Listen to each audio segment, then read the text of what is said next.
ಮದುವೆ ಮಂಟಪದಿಂದ ಹೋದಂತ ಮಾಧವ ಮತ್ತೆ ಮದುವೆ ಮಂಟಪಕ್ಕೆ ಎಂಟ್ರಿ ಕೊಡುವುದ್ರ ಮುಖಾಂತರ ಸೂರ್ಯಕಾಂತ್ ಚಂದ್ರಕಾಂತ್ಗೆ ಒಂದು ಬೆಗ್ ಶಾಕ್ ಕೊಟ್ರ. ಏನಾಯ್ತು ಏನ್ ಕತೆ ಇದು ಎಲ್ಲವನ್ನ ಕೂಡ ತಿಳ್ಕೋಬೇಕು ಅಂದ್ರೆ ಜೊತೆಗೆ ಮಾಧವನ ಜೊತೆಯಾಗಿ ಲವರ್ ಕೂಡ ಸುಕನ್ಯಾ ಎಂಟ್ರಿ ಕೊಟ್ಟಿದ್ದಾರೆ. ಹಾಗಿದ್ರೆ ಸುಕನ್ಯಾನ ಮದುವೆ ಮಾಡ್ಕೊಂಡೆ ಬಂದ್ಬಿಟ್ರ ಮಾಧವ, ಏನಾಯ್ತು ಏನ್ ಕತೆ ಇದು ಎಲ್ಲವನ್ನ ಕೂಡ ತಿಳ್ಕೋಬೇಕು ಅಂದ್ರೆ ಈಗಲೇ ನಮ್ಮ ಈ ಚಾನೆಲ್ನ ಸಬ್ಸ್ಕ್ರೈಬ್ ಮಾಡಿ, ಹಾಗೆ ಈ ಒಂದು ವಿಡಿಯೋವನ್ನ ಪೂರ್ತಿಯಾಗಿ ನೋಡೋದನ್ನ ಯಾವುದೇ ಕಾರಣಕ್ಕೂ ಕೂಡ ಮರಿಬೇಡಿ.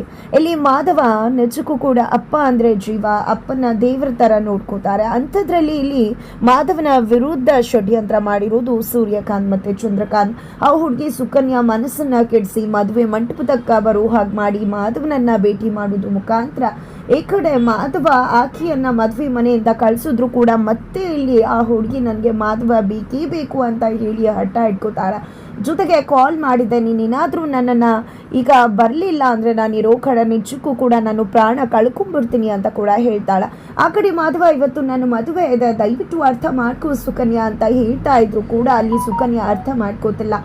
ಹಾಗಿದ್ರೆ ನಿನಗೆ ನನ್ನ ಪ್ರಾಣ ಉಳಿಸೋಕ್ಕಿಂತ ನಿನ್ನ ಮದುವೆನೇ ಹೆಚ್ಚಾಯ್ತು, ಸರಿ ಬಿಡು ನಾನು ಸತ್ತು ಹೋಗ್ಬಿಡ್ತೀನಿ ಅಂತ ಹೇಳ್ತಾರೆ. ನೀನು ಸಾಯ್ಬೇಡ ನಾನು ಬರ್ತೀನಿ ಅಂತ ಹೇಳಿ ಮಾಧವ ಮದುವೆ ಮನೆಯಿಂದ ಹೊರಟು ಹೋಗ್ತಿದ್ದಾರೆ. ಈ ಕಡೆ ಮದುವೆ ಮನೆಯಿಂದ ಮಾಧವ ಹೋಗ್ತಿದ್ದಾಗನೇ ಹೊರಗಡೆ ಆಲ್ರೆಡಿ ಸೂರ್ಯಕಾಂತ್ ಚಂದ್ರಕಾಂತ್ ಕಾದು ಕುಳಿತುಕೊಂಡಿದ್ದಾರೆ. ಈ ಕಡೆ ಮಾಧವ ಹೋಗ್ತಿದ್ದಾಗೇನೆ ಅವ್ರಿಗೆ ಫುಲ್ ಖುಷಿ ಆಗ್ಬಿಡತ್ತೆ. ಕೊನೆಗೂ ನಮ್ಮ ಪ್ಲಾನ್ ಸಕ್ಸಸ್ ಆಯಿತು, ಮಗನೇ ಹೊರಗಡೆ ಹೋದ ಅಂದಮೇಲೆ ಇನ್ನು ಮದುವೆ ನಡೆಯೋದಿಲ್ಲ.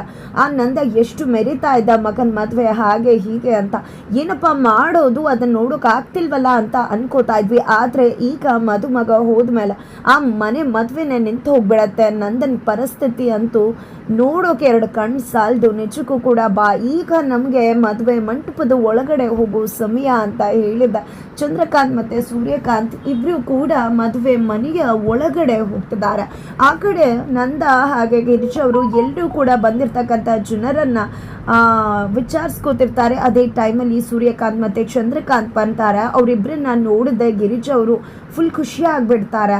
ಈ ಕಡೆ ಅವರಿಬ್ರು ಬರ್ತಿದ್ದಾಗೇನೆ ಆ ಕಡೆ ಅಮ್ಮ ಖುಷಿ ಆಗ್ತಿದ್ದಾಳೆ. ಆ ಕಡೆ ನಿಜಕ್ಕೂ ಕೂಡ ಯಾರಿಗೂ ಅವ್ರು ಬಂದಿರೋದನ್ನ ಒಪ್ಕೊಳ್ಳೋಕೆ ಆಗ್ತಿಲ್ಲ. ಬಿಕಾಸ್ ಇಲ್ಲಿ ಅವ್ರನ್ನ ಕರೆದು ಕೂಡ ಇರಲಿಲ್ಲ. ಆದರೂ ಕೂಡ ಅಣ್ಣಂದಿರು ಮದುವೆಗೆ ಬಂದಿದ್ದಾರೆ ಅಂತ ಅನ್ಕೊಂಡಿದ್ದೆ. ಖುಷಿಯಿಂದ ಗಿರೀಶ್ ಅವರು ಹೋಗಿದ್ದೆ, ಅಣ್ಣಂದಿರು ಬಂದಿದ್ದಾರೆ ನಾನು ಹೋಗಿ ಅವ್ರನ್ನ ಮಾತಾಡಿಸ್ಲಾ ಅಂತ ನಂದ ಅವ್ರನ್ನ ಕೇಳ್ಕೊಂಡಾಗ ನಂದವರು ಖಂಡಿತ ಹೋಗು ಮಾತಾಡಿಸುವಂತ ಸನ್ನೆ ಮಾಡ್ತಾರೆ. ಈ ಕಡೆ ಗಿರೀಶ್ ಅವರು ಹೋಗಿದೆ, ಅಣ್ಣಂದ್ರ ನೀವು ಕೊನೆಗೂ ಕೂಡ ಮದ್ವೆಗೆ ಬಂದ್ಬಿಟ್ರೆ ಎಷ್ಟು ಖುಷಿ ಆಗ್ತದೆ ಗೊತ್ತಾ, ನೀವು ಮದ್ವೆಗೆ ಬಂದಿರೋದು. ಅಮ್ಮ ಮತ್ತೆ ಅತ್ತಿಗೆಯಲ್ಲಿ ಅವ್ರ ಆಮೇಲೆ ಬರ್ತಾರೆ, ಬನ್ನಿ ಇವ್ರು ನನ್ನ ಅಣ್ಣಂದಿರು ಅಂತ ಎಲ್ರಿಗೂ ಪರಿಚಯ ಮಾಡಿಕೊಟ್ಟು ಅಲ್ಲಿ ಕೂರಿಸ್ತಿದ್ದಾರೆ.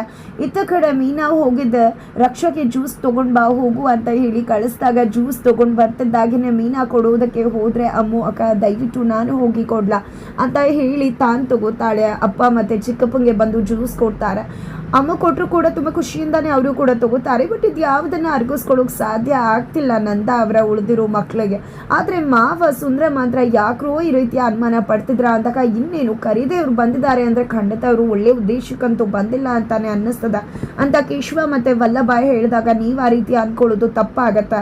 ಯಾಕಂದ್ರೆ ಅವ್ರಿಗೂ ಕೂಡ ಈ ಕುಟುಂಬದ ಜೊತೆ ಒಂದಾಗಬೇಕು ಅಂತ ಅನ್ಸುತ್ತೆ. ಎಷ್ಟು ದಿನ ಅಂತ ಕೂಡ ಜಿದ್ದನ್ನು ಸಾಧಿಸ್ತಾರೆ, ಜಿದ್ದನ್ನು ಮರೆತು ತಂಗಿ ಕುಟುಂಬದ ಜೊತೆ ಒಂದಾಗಬೇಕು ಅನ್ನೋ ಕಾರಣಕ್ಕೆ ಮದುವೆನ ನೆಪ ಮಾಡಿಕೊಂಡು ಬಂದಿದ್ದಾರೆ ಅಷ್ಟೇ.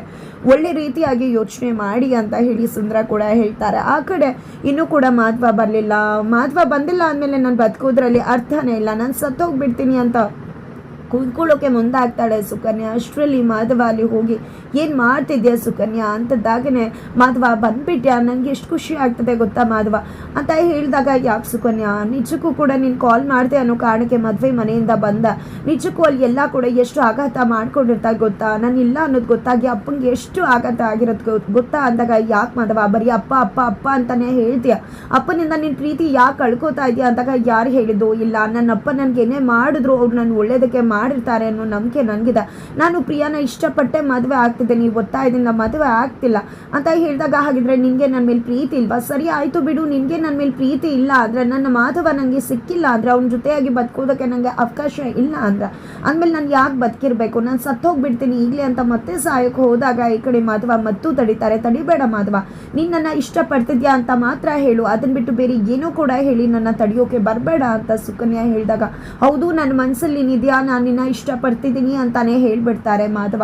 ತದನಂತರ ಆಯ್ತ ಕಡೆ ಚಂದ್ರಕಾಂತ್ ಮತ್ತು ಸೂರ್ಯಕಾಂತ್ ಏನಿದು ಇಷ್ಟು ಖುಷಿಯಿಂದ ಇದ್ದಾರೆ ಅಂತ ಹೇಳಿದಾಗ ಪಾಪ ಖುಷಿಯಿಂದ ಇರಲೇಬೇಕಲ್ವ. ನಮ್ಮಿಬ್ರಿಗೂ ಗೊತ್ತು ಮಾಧವ ಇಲ್ಲಿಲ್ಲ ಅಂತ. ಪಾಪ ಅವ್ರಿಗೇನು ಗೊತ್ತಿದೆ, ಹೋಗಿ ಹುಡುಕ್ತಾರಲ್ವ, ಅವಾಗ ಗೊತ್ತಾಗುತ್ತೆ ಬಿಡು, ಆಮೇಲೆ ನಮ್ಮ ಆಟ ಶುರು ಮಾಡ್ಕೊಳ್ಳೋಣ ಅಂತ ಚಂದ್ರಕಾಂತ್ ಸೂರ್ಯಕಾಂತ್ ಇಬ್ಬರು ಕೂಡ ಮಾತನಾಡ್ಕೋತಾರೆ. ನಂತರ ಪುರೋಹಿತರು ನಂದ ಸಮಯ ಮೀರ್ತಿದೆ, ಹೋಗಿ ಹುಡುಗನ ಕರ್ಕೊಂಡು ಬನ್ನಿ ಅಂದಾಗ ಕೇಶವ ಮತ್ತು ವಲ್ಲಭ ಇಬ್ಬರು ಕೂಡ ಸುಂದರ ಮಾವನ ಜೊತೆಯಾಗಿ ಮಾಧವನ್ ರೂಮ್ಗೆ ಹೋಗ್ತಾರೆ. ಪೇಟ ಅಲ್ಲೇ ಇರುತ್ತೆ, ಜೊತೆಗೆ ಮುಹೂರ್ತದ ಬಟ್ಟೆಯನ್ನು ಕೂಡ ತೆಗ್ದಿರೋದಿಲ್ಲ. ಅದನ್ನು ನೋಡಿದ್ದೆ, ಬಾಕ್ಸ್ ಇನ್ನೂ ಕೂಡ ಓಪನೇ ಆಗಿಲ್ವಲ್ಲ, ಅಣ್ಣ ಎಲ್ಲೂ ಹೋದ ಅಂತ ಗಾಬರಿ ಆದಾಗ ಯಾಕ್ರೋ ಗಾಬರಿ ಆಗ್ತಿದ್ರ, ಇಲ್ಲೇ ಎಲ್ಲೂ ಇರ್ತಾನೆ, ನಾನು ಹೋಗಿ ವಾಶ್ರೂಮಲ್ಲಿ ನೋಡ್ಕೊಂಡು ಬರ್ತೀನಿ ಅಂತ ಸುಂದರ ಅವರು ಹೋಗ್ತಾರೆ. ಅಲ್ಲೂ ಇಲ್ಲ ಅಂತ ಬಂದಾಗ ಸರಿ ಆಯಿತು ಕಾಲ್ ಮಾಡೋಣ ಅಂತ ಕಾಲ್ ಮಾಡ್ತಿದ್ದಾರೆ.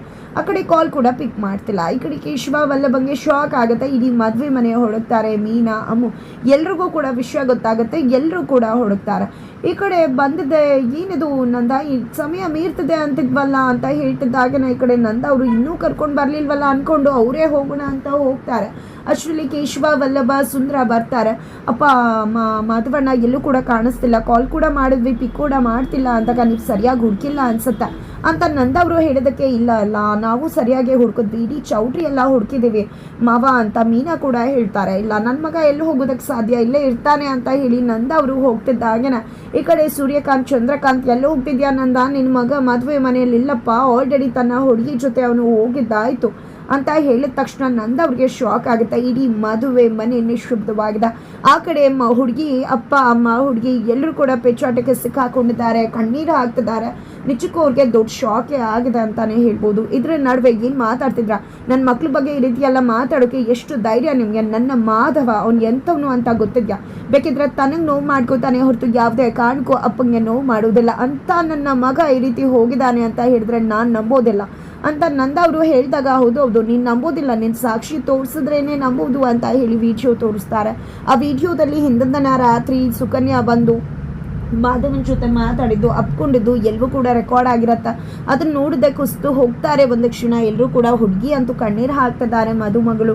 ಈ ಕಡೆ ನಂದ ಅವರು ಇಲ್ಲ ಇದನ್ನ ಏನೇನೋ ಫೋನ್ನಲ್ಲಿ ವಿಡಿಯೋ ಮಾಡ್ಕೊಂಡು ತೊಗೊಂಡು ಬಂದು ಮಾತ್ರಕ್ಕೆ ನಾನು ನಂಬ್ತೀನಿ ಅಂದ್ಕೊಂಡಿದ್ರ, ಖಂಡಿತ ಇಲ್ಲ ಅಂತಾರೆ. ಆ ಕಡೆ ವಲ್ಲಭ ನಮ್ಮ ಅಣ್ಣ ಅಂಥವ್ನಲ್ಲ, ನಮ್ಮ ಅಣ್ಣ ಬಂದೇ ಬರ್ತಾನೆ, ಅದೆಲ್ಲ ವಿಡಿಯೋ ಅಂದಾಗ ಇದು ನಿಜಾನಪ್ಪ ವಿಡಿಯೋ, ನಾವ್ಯಾಕೆ ಸುಳ್ಳು ಹೇಳೋಣ, ನಿನ್ನೆ 9 ಗಂಟೆ ರಾತ್ರಿ ಎಲ್ಲ ಹುಡುಗಿ ಬಂದಿದ್ದು ನಾನೇ ರೆಕಾರ್ಡ್ ಮಾಡಿದ್ದೀನಿ, ಇವತ್ತು ಅವನು ಹೊರಗಡೆ ಅವನ ಹುಡುಗಿ ನೋಡೋದಕ್ಕೆ ಅಂತಾನೆ ಹೋಗಿದ್ದಾನೆ ಅಂತ ಚಂದ್ರಕಾಂತ್ ಸೂರ್ಯಕಾಂತ್ ಹೇಳ್ತಾರೆ.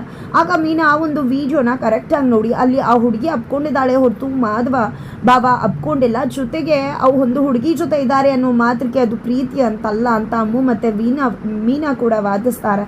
ಈ ಕಡೆ ನಂದ ಅವರು ಹೋಗಿದ್ದೆ ಬೀಗ್ರ ಹತ್ರ, ದಯವಿಟ್ಟು ನೀವೇನು ಅನ್ಕೋಬೇಡಿ, ನನ್ನ ಮಗ ಅಂಥವ್ನಲ್ಲ, ಬಂದೇ ಬರ್ತಾನೆ ಅಂತ ಹೇಳ್ತಿದ್ದಾರೆ.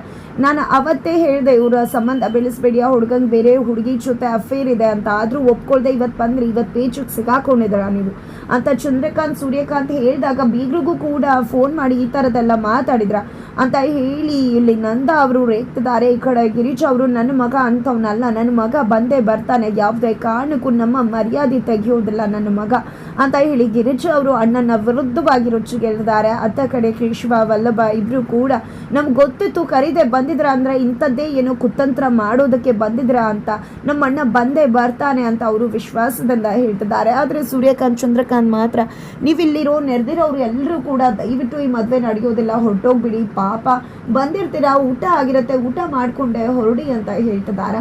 ತದನಂತರ ಇಲ್ಲಿ ನಂದ ನಿನಗೆ ನಿನ್ನ ಮಗನ ಹುಚ್ಚಿಬಿಡದೆ ಮದುವೆ ಆಗಲ್ಲ, ಮದುವೆ ಆಗದೆ ಹುಚ್ಚಿಬಿಡಲ್ಲ ಅಂತಾರಲ್ವ, ಆ ರೀತಿ ನಿನ್ನ ಮಗನ ಮದುವೆ ಆಗಲ್ಲ, ನಿನಗೆ ಹುಚ್ಚಿಬಿಡಲ್ಲ ಅಂತ ನಂದ ಅವ್ರ ಬಗ್ಗೆ ಆಡ್ಕೋತಿರ್ತಾರೆ. ಈ ಕಡೆ ಮದುವೆ ಮನೇನೆ ನಿಜಕ್ಕೂ ಕೂಡ ರಣರಂಗವಾಗ್ಬಿಟ್ಟಿದೆ. ಈ ಕಡೆ ಚಂದ್ರಕಾಂತ್ ಸೂರ್ಯಕಾಂತ್ ಬರೋದೇ ಇಲ್ಲ ನಿನ್ನ ಮಗ ಅಂತಿದ್ದಾಗ ಅಲ್ಲಿಗೆ ಎಂಟ್ರಿ ಕೊಡ್ತಾರಪ್ಪ ಮಾಧವ ಬರ್ತಿದ್ದಾಗೆ ಸೂರ್ಯಕಾಂತ್ ಚಂದ್ರಕಾಂತ್ ಶಾಕ್ ಆಗ್ತಾರೆ. ಮಾಧವ ಮಾತ್ರ ಬರೋದಿಲ್ಲ, ಹುಡುಗಿ ಜೊತೆಯಾಗಿ ಬರ್ತಾರೆ. ಆಗ ಇಲ್ಲಿ ಸೂರ್ಯಕಾಂತ್ ಮತ್ತು ಚಂದ್ರಕಾಂತ್ ಇಬ್ಬರು ಕೂಡ ಏನಪ್ಪ ಇದು ನಿನ್ನ ತಮ್ಮಂದಿರೆಲ್ಲ ಓಡ್ ಹೋಗಿ ಮದುವೆ ಆಗಿ ಬಂದರು, ನೀನು ನೋಡಿದ್ರೆ ಮದುವೆ ಮನೆಗೆ ಹುಡುಗಿನ ಕರ್ಕೊಂಡು ಬಂದುಬಿಟ್ಟಿದ್ಯಾ, ನೀನು ಇನ್ನೂ ಕೂಡ ಸೂಪರ್ ಬಿಡು ಅಂತ ಹೇಳ್ತಿದ್ದಾರೆ. ಆದರೆ ಇಲ್ಲಿ ಮಾಧವ ಖಂಡಿತವಾಗ್ಲೂ ಸುಕನ್ಯಾನ ಮದುವೆ ಆಗಿ ಬಂದಿಲ್ಲ, ಮದುವೆ ಮಾಡ್ಕೋತೀನಿ ಅಂತ ಕೂಡ ಹೇಳೋಕೆ ಬಂದಿಲ್ಲ. ಸುಕನ್ಯಾ ಬಂದಿದ್ದೆ ಕ್ಷಮೆ ಕೇಳಿ ಮಾಧವನ ಮದುವೆಯನ್ನು ತಾನೇ ಮುಂದೆ ನಿಂತು ಮಾಡಿಸೋಕೆ ಬಂದಿದ್ದಾಳೆ. ಹಾಗಿದ್ರೆ ಏನಾಗಿರ್ಬಹುದು ಅಲ್ಲಿ, ಯಾವ ರೀತಿ ಆಕೆಯ ಮನಸ್ಸನ್ನು ಚೇಂಜ್ ಮಾಡಿದ್ದಾರೆ ಮಾಧವ್ ಅವರು, ಕೊನೆಗೂ ಮದುವೆ ನಡೆಯತ್ತಾ ಅಥವಾ ಹುಡುಗಿ ಜೊತೆನೇ ಮಾಧವನ ಮದುವೆ ಮಾಡ್ತಾರ ನಂದ ಅವರು, ಏನಾಗತ್ತೆ ಏನು ಕತೆ ತಿಳ್ಕೊಬೇಕು ಅಂದರೆ ಮುಂದಿನ ವಿಡಿಯೋಗೆ ವೇಟ್ ಮಾಡೋದನ್ನು ಮರೀಲಿ.